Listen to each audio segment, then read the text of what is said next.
VIPs అట్లా నుంచి వస్తారు మ్యామ్. వివిఐపీ మాత్రమే సపోజ్ సంబంధిస్తాము, వాళ్ళు మాత్రమే ఈ రూట్లో డైరెక్ట్గా అక్కడికి పోతారు కదా. సో ఈ మధ్య వాళ్ళు బస్సు చూద్దాం, ఒకటి రెండు అట్లా చూసుకుని లాస్ట్ టైంకి డ్రోన్ షాట్స్ కూడా ఉన్నాయి మా దగ్గర మ్యామ్. అందులో టైం ల్యాబ్స్ చూస్తే వీళ్ళకి చాలా లేట్ అవుతుంది.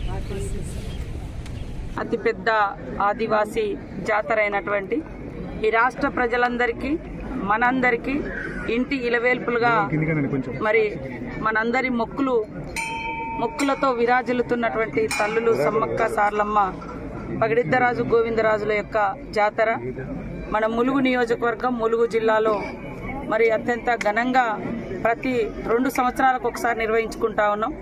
ఈసారి కూడా నూతన ప్రభుత్వం ముఖ్యమంత్రి గారు శ్రీ రేవంత్ రెడ్డి గారి యొక్క ఆధ్వర్యంలో వారి యొక్క మరి సహకారంతో, అదేవిధంగా డిప్యూటీ సీఎం గారు ఫైనాన్స్ మినిస్టర్ గారు శ్రీ బట్టి విక్రమార్క గారి యొక్క సహకారంతో ఈసారి మరి ఇప్పటికొక 75 కోట్ల రూపాయలను జాతర ఏర్పాట్లకు అదేవిధంగా భక్తుల సౌకర్యార్థము ఇవ్వడం జరిగింది. ఇంకా కొన్ని ప్రతిపాదనలు కూడా సంబంధిత అధికారులు, కలెక్టరు, ఇతర శాఖలతోటి అవన్నీ కూడా తీసుకుంటా ఉన్నాం. భక్తులకు ఎక్కడ కూడా ఎలాంటి ఇబ్బందులు లేకుండా అందరం అధికారులు, ప్రజాప్రతినిధులు ఒక టీమ్గా మరి పూజా విధానానికి ఎక్కడ విఘాతం కలిగించకుండా, ఆదివాసీ సాంప్రదాయాలకు ఎక్కడ ఆటంకం జరగకుండా అత్యంత వైభవంగా నిర్వహించాలని మేమందరం కూడా భావిస్తూ ఉన్నాం. అదేవిధంగా ప్రజలు, మీడియా, బయట నుంచి వచ్చేటువంటి భక్తులు కూడా ఎవరికి వారు క్రమశిక్షణగా వ్యవహరిస్తే ఈ ప్రాంతం అంతా కూడా మరి పరిశుభ్రతతో ఉంటుంది. ఎందుకంటే భక్తులు ఎంతైతే భక్తిగా వస్తామో మరి తిన్న తర్వాత అంటే దేవుని దర్శనం చేసుకున్న తర్వాత వారు వదిలేసినటువంటి ఏదైతే ప్లాస్టిక్ కానీ ఇతరత్ర వ్యర్థాలను కానీ ఎక్కడ పడితే అక్కడ వదలడం మూలంగా ఈ చుట్టూ దాదాపుగా మేడారం కానీ, ఊరట్టం, కాలువపల్లి, కన్నెపల్లి, నార్లాపురము, రెడ్డిగూడెం ఇవన్నీ ఊర్లు కూడా విషజ్వరాలతోటి ప్రజలు ఇబ్బంది పడతా ఉన్నారు. మనం సంబరం చేసుకున్నప్పుడు ఇతరులకు ఎప్పుడు కూడా అది హాని కలిగించకూడదు. కాబట్టి భక్తులకు కూడా మేము ఒకటే విజ్ఞప్తి చేస్తున్నాం, ఎవరు కూడా విచ్చలవిడితనానికి లేదా విచ్చలవిడిగా ఏది పడితే అది సీసాలు, గ్లాసులు కూడా ఇక్కడ పడేసిపోతా ఉన్నారు. అవన్నిటితో చాలా మందికి హాని జరుగుతూ ఉంది. మనం ఎంత సంతోషంగా ఉండాలని కోరుకుంటున్నామో మన పక్క వాళ్ళు కూడా అదే సంతోషంగా ఉండడం కోసం మనం తీసుకునేటువంటి జాగ్రత్తలు కూడా చాలా ఇంపార్టెంట్. కాబట్టి అంటే నిన్నటి వరకు చాలా పనులు కూడా టెండర్ అయిపోయినాయి, ఇంకా కొన్ని ఉన్నాయి. ఎందుకంటే కొత్తగా ప్రభుత్వం వచ్చింది, మరి సకాలంలో నిధులు విడుదల చేయడానికి ఎలక్షన్స్ కూడా మనకు ఉండడంతో ఇబ్బంది అయింది. అయినా కూడా అధికారులందరినీ మేము వేగవంతం చేస్తా ఉన్నాం. అధికారులందరికీ కూడా నేను ఒకటే సూచిస్తా ఉన్నా, మంచిగా పనిచేయండి. ఇది మన వ్యక్తిగతమైన ఇళ్ల పని కాదు, మన లోక కళ్యాణం కోసం, ప్రజలందరి సౌకర్యం కోసం, ప్రజలందరి విశ్వాసాలని, భక్తిని కాపాడేటువంటి అతి గొప్ప మహాఘట్టం, మహాజాతర సమ్మక్క సార్లమ్మ జాతర.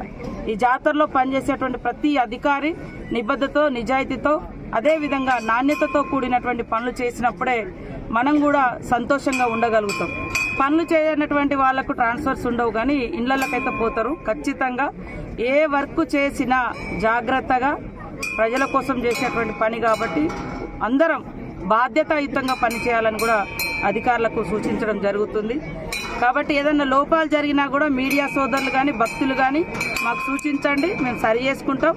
అందరం ఒక టీం లాగా అధికారులు, ప్రజాప్రతినిధులు, పూజారులు, అదేవిధంగా స్థానికంగా ఉండేటువంటి ప్రజలు, మీడియా అందరం ఒక కుటుంబంలా పనిచేసి బయట నుంచి వచ్చే కోట్లాది మందికి, మరి ఇతర రాష్ట్రాల నుంచి వచ్చేటువంటి లక్షలాది మందికి మంచి సౌకర్యాన్ని ఇద్దాం, మంచి అంటే దర్శనాన్ని ఇచ్చే విధంగా ఏర్పాట్లను పరిశీలిస్తున్నాం.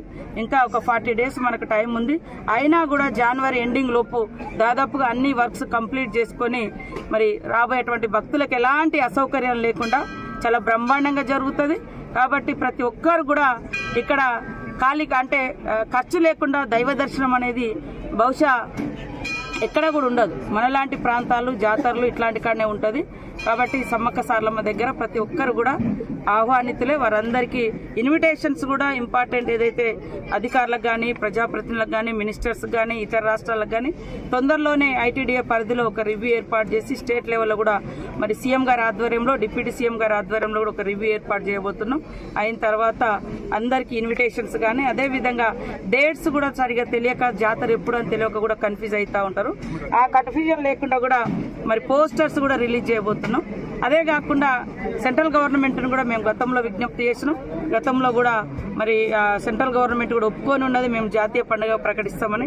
జాతీయ పండుగ ద్వారా ఏంటంటే ఎక్కువ శాతం ఇన్ఫర్మేషన్ పోతుంది. పలానా డేట్లలో జాతర జరగబోతుంది, అందరూ పాల్గొనడానికి. తెలియక ముందు వెనుక వచ్చి వాళ్ళు ఎవరమైనా ఏం కోరుకుంటామంటే ఆ 4 రోజుల మహాఘట్టంలో ఉండాలి, ఆ దేవతలు గద్దెల మీద ఉన్నప్పుడు అందరం దర్శనం చేసుకోవాలన్నటువంటి ఆ భావన ఉంటుంది. అది కొంచెం సమాచారం తెలియక కూడా ఇబ్బంది అవుతుంటుంది. అదేవిధంగా ఇంకా కొంత డెవలప్మెంట్ కూడా జరగడానికి ఎక్కడ కూడా ఇక్కడ భక్తుల యొక్క విశ్వాసాలను విఘాతం కలిగించాం. ఆదివాసీ సాంప్రదాయాలకు, పూజార్ల యొక్క నమ్మకానికి, పూజా విధానానికి విఘాతం కలగకుండా పర్యావరణం, పచ్చదనం, తల్లులకు ఇష్టమైనటువంటి అడవులు ఇవన్నీ కాపాడుకుంటూ ఈ జాతర యొక్క గొప్పతనాన్ని కాపాడమే మా అందరి బాధ్యత. కాబట్టి జాతీయ పండుగ కూడా ప్రకటిస్తారని మేము ఆశిస్తాను. నేను కూడా మొన్న రాష్ట్రపతి గారు వచ్చినప్పుడు వారితో 5 days ప్రోటోకాల్లో ఉండడం జరిగింది. వారికి కూడా విజ్ఞప్తి చేసినప్పుడు తప్పకుండా వారు సానుకూలంగా స్పందించారు. ఈసారి జాతీయ పండుగ కూడా ప్రకటిస్తారని ఆశాభావాన్ని వ్యక్తం చేస్తున్నాం. సోదరులందరూ, మీడియా సోదరులు, పత్రికా మీడియా అందరూ కూడా సహకరించాలని, సమాచారం అంటే దేవతల యొక్క అంటే గద్దెల మీదకి వచ్చే డేట్లను కూడా మీరు ఎప్పటికప్పుడు ప్రజలకు చేరవేసే విధంగా ప్రసార మాధ్యమాలు కూడా సహకరించాలని కోరుకుంటాం.